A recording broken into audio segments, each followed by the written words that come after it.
What's up, Wingnuts? We are here at Fox Valley Offroad in Wedron, Illinois, and we're a little bit confused about what row we're supposed to be in. So I knew I was supposed to be in row 4, but I hadn't really been keeping track of how many rows had gone before me. I tried to ask my neighbor Bob here on the 823 Honda what row number 4 is. And in what could only be described as an act of blatant sabotage, he points me to the row in front of us. I get up there though, and my spidey senses start tingling. I'm looking around, and these don't look like guys that I've raced before, and their numbers don't match up with my class. Luckily, my suspicions serve me right, and I don't take off with the wrong row. I get my bike pushed back to what's actually row 4, start her up, giving her some revs, get her cleaned out, take a couple test hits, see what kind of traction we're working with. I'm a little bit surprised, to be honest. For as wet as it is, kinda got some grip. Now, this was my first mud race, and I've got what appears to be a jizz rag hooked to my brake cable. I'm not sure what my plan was for that, but it's there. So they waved the green flag, and everything that I had just learned 15 seconds ago about the starting area having some grip despite being wet has completely left my mind. So we get off to a terrible start. We're stuck in this little traffic jam. It's wet, crazy chaos. Everybody's struggling to figure it out. We fall in behind Jake Kerner here, who lofts a nice glob of roost onto the lens of the GoPro, giving us a beautiful smudge effect. His bike's sounding nice and crispy up there. I'm pretty sure he's on a 250. We get by him while he's doing a little bit of sliding around. Now listen to this.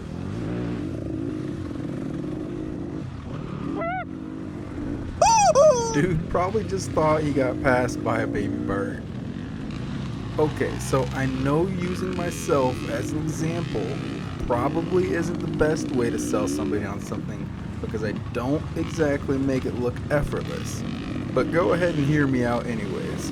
The conditions of this race really opened my eyes to how usable the power is on these 300s. You'll get to see some examples of that later on in the video, but for now we are completing the world's slowest pass.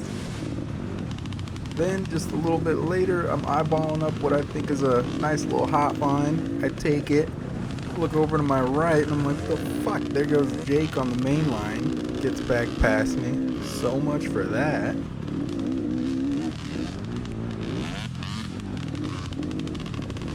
So we're gonna get out here on the motocross track, and although conditions aren't perfect, it is a nice change of pace to be able to actually twist the throttle and not worry about completely spinning the bike out. We managed to make a couple passes out here, and then we head right back into the woods. Although there was a little bit better line choice to be had, we end up making another pass here, and just like that, we are back out into the second section of the motocross track, where we make a pass on somebody who seems to have been taking a little bit of a ride on the struggle bus. As we're coming into our first big hill of the race, watch and listen closely as I get to the top. It's something that'll come back into play a little bit later in the video.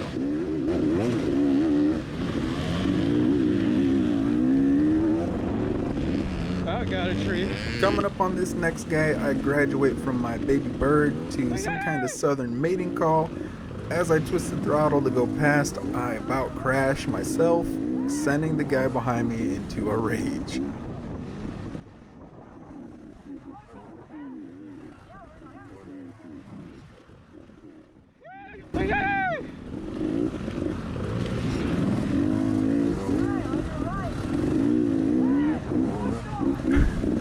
I'm pretty sure he called me a fucktard, which I actually think is funny, not in like a sarcastic way, but the way that I ride a dirt bike could be described as fucktardedly.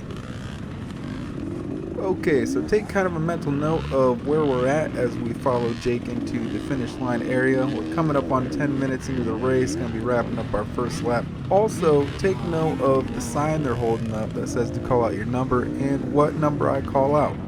880. Okay, not sure if you heard or not, or if you were too distracted by the way my voice cracked like I was. I swear between that and the baby bird call, I must have had some kind of cuberic regression during this race, but I said 880, which under the mud is the number that's on my number plate. That's important. It will come into play later. Meanwhile, Jake gets caught up in a mess in front of him on this culvert crossing, so of course when I come around the corner, what do? Yank the front brake and go down too. Then, finally I do one thing right, and I wipe off the GoPro. We're just going to take a second here and appreciate some nice, clean footage. And if you pay attention to the people that are around me and how their bikes are moving, you'll get a better idea of just how slick it was out here for the beginning of this race.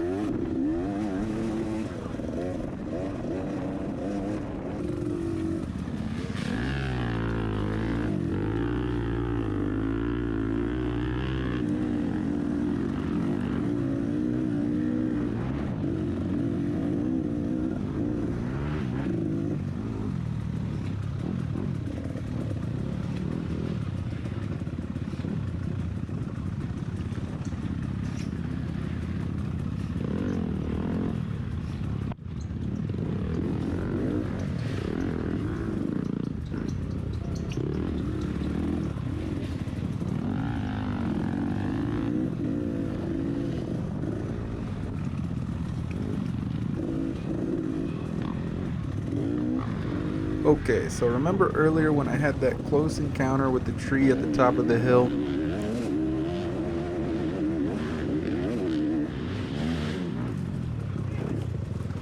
My bad. So yeah, must have been fate. Me and that tree were just destined for one another, and then get to the top of the hill, try to get back on my bike and slip. Just overall not a good sequence for me. That marks all the fun for lap 2. As we come around to get scored, we also get our number plate wiped off, and we are back out for lap 3. Thank you. Here's one of those examples of the 300 doing what it does best. Tractor, baby, tractor. Then I get myself into some kind of vintage sandwich here. There's one behind me. You can definitely tell the sound of a vintage bike. It's got a very distinct kind of cackle. And then there's one in front of me that I can see, I can taste, and I can smell. It's like, we get it, you vape, bro. Because the one that was behind me was so loud, I thought it was a lot closer than it was. So when I went down that hill, I kind of pulled off to the side to wait for him to pass. Wasn't even close.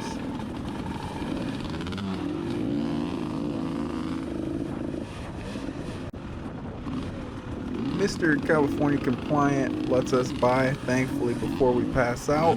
Then just a couple seconds later, the loud gets louder, so I let the other vintage guy past me. Now it's time to listen again. What you're gonna hear is that WAP, that making macaroni, that if it don't sound like that, I don't want it.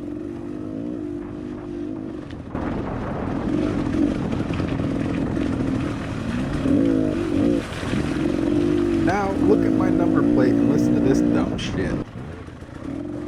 808. 808. 808. 808. Baby. Can't see. Fucking eyes watering up. Going too fast.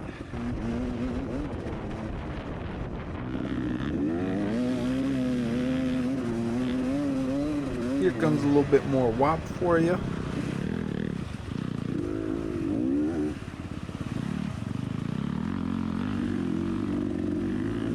Not much happened that lap, so that's got us rolling back into the finish line area. And look at this shit. I'm 4 or 5 laps in and I didn't even know there was an easy and a hard line. I've been losing all kinds of time.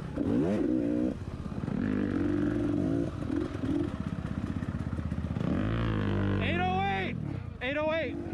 I once again hit that guy with the 808. Luckily, he's like, this kid's fucking dyslexic, and went ahead and relayed the right number in his mic.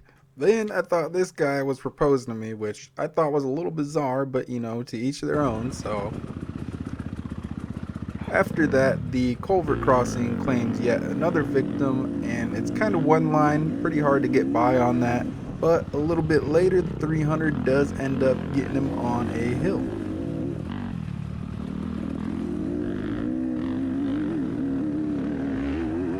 Coming down this gnarly rain-rutted hill again, we run into, I'm not sure if it's our old friend Mr. California Compliant or somebody else, but we have ourselves a kind of funny little encounter.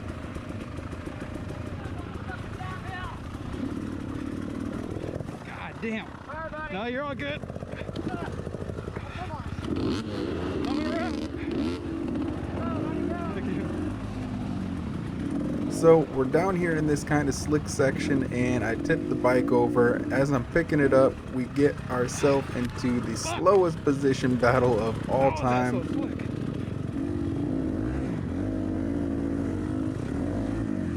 Sorry. It was kind of like that awkward deal when you say bye to somebody, but then you guys both walk the same direction. No Neither of us pressure. could really go anywhere. We were No just kind of pressure. stuck there being awkward. Thank you. Coming back into this hill where I had my encounter with the tree is another example of where I'm just stoked to be on the 300. Lug machine, baby. Woo! God, I love this bike. We then come past Mr. Nick Smith of 893 Photography, who was at this point probably wishing he had just took pictures instead. Then we find out that maybe the easy line was the move for me at this point in my riding career.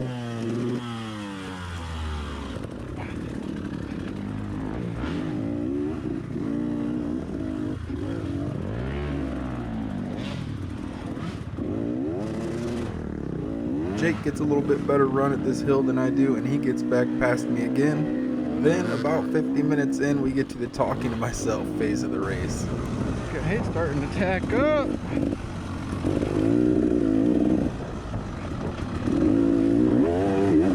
That's a fucking rut.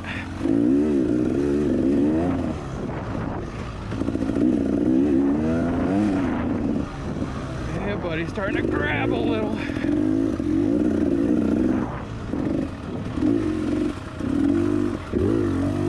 Cross thread. Learning a little. Get them shoulders working. Yay!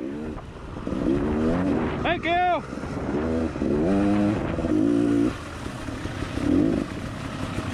A little water feature. Yay! Thank you!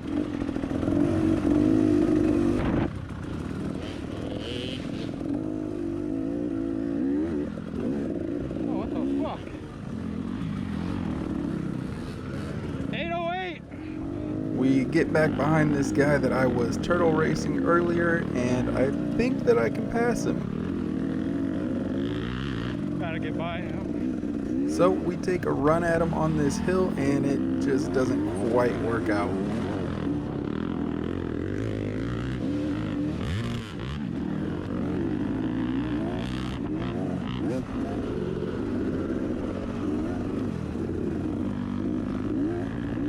Just a little bit later, we do find a way to sneak past though.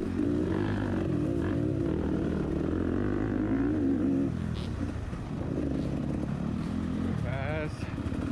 Take it easy. Easy. Easy.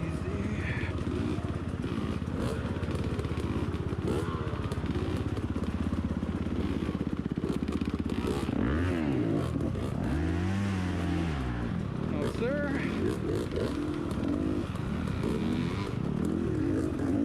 Thank you.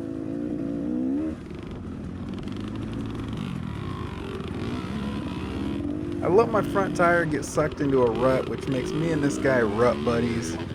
Rut with an R, not a B. But anyways, the guy that I've been turtle racing with all day, he gets back past me again. We get back out on the motocross track and manage to make a pass. But since I wanted to be Mr. 4K with my GoPro settings, about an hour and 5 minutes is all the footage that we get from this day. So with that being said, if you want more, check out some of my other videos on the channel. Thanks for watching. Thanks to those who choose to share the video. I appreciate all the people who have been subscribed and are considering subscribing now. I'll post up some of my favorite recent comments that I've got, along with the race results from this day if I can find them. Until the next one, guys. Peace.